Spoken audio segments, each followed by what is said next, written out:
Good morning, everyone. My name is Mike Berry, and my pronouns are he, him. Can everyone hear me okay? Great. Okay, well, thanks to the stewardship team for inviting me to talk about why we contribute to Countryside's mission and purpose. I can't cover all the good things that Countryside does in 5 minutes, but I'm going to hit some of the highlights of our time here, our personal philosophy, and how we fit in here.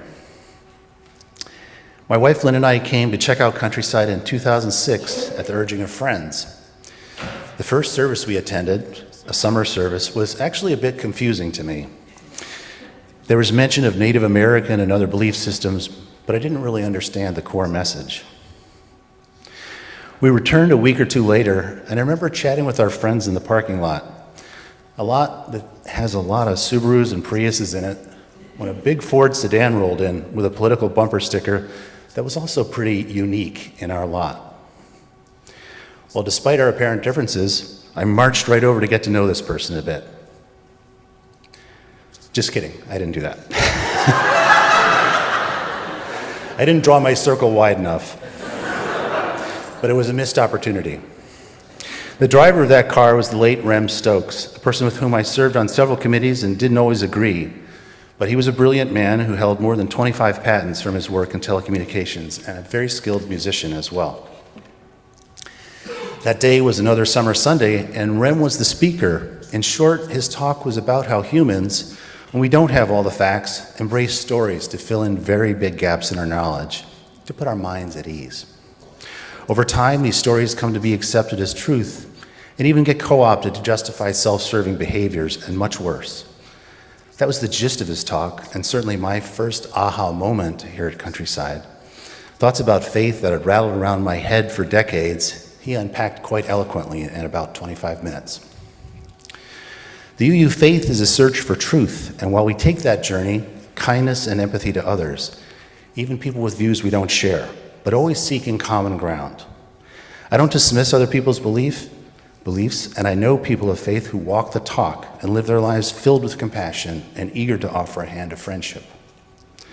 When it comes to making laws and policies, in my view, we must silo our personal ideas of faith and rely on evidence and data first. Not only, but first.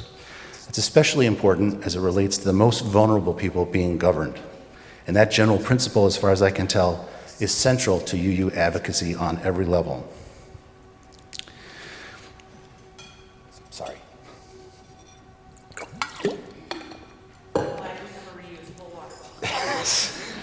I made a point to do that.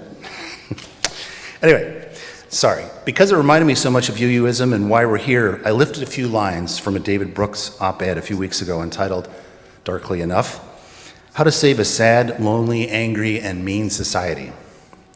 Far from the problem of ignoring science, this piece was about the predominance of our consumer culture and how we've turned our backs on the fine arts and all they have to tell us about the wisdom of compassion and conciliation.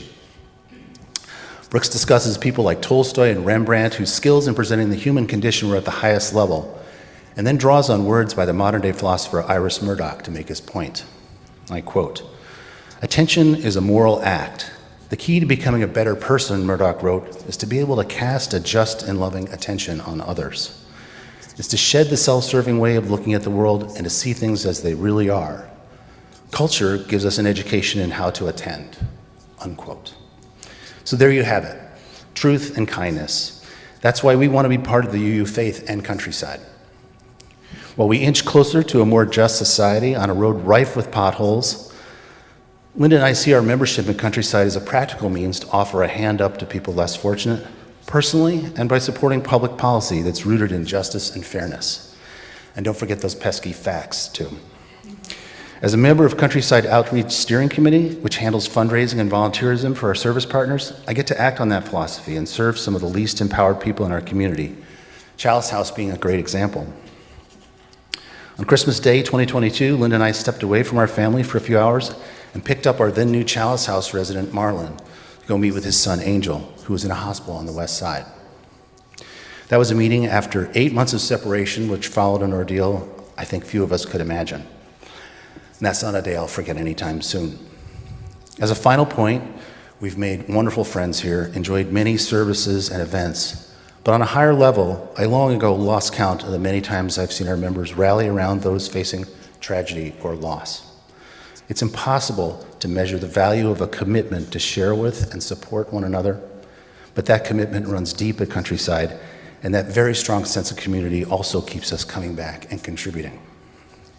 The good work going on here requires passion, intentionality, and of course, money. Lynn and I have increased our pledge this year by about 10%. For those of you who can, I urge you to think about all the good Countryside has to offer and to raise your pledge as well. For those not able to give or to give more financially, we sincerely hope you stay with us and contribute in other ways, as we have a special place that's worth preserving and growing. Thanks for your kind attention.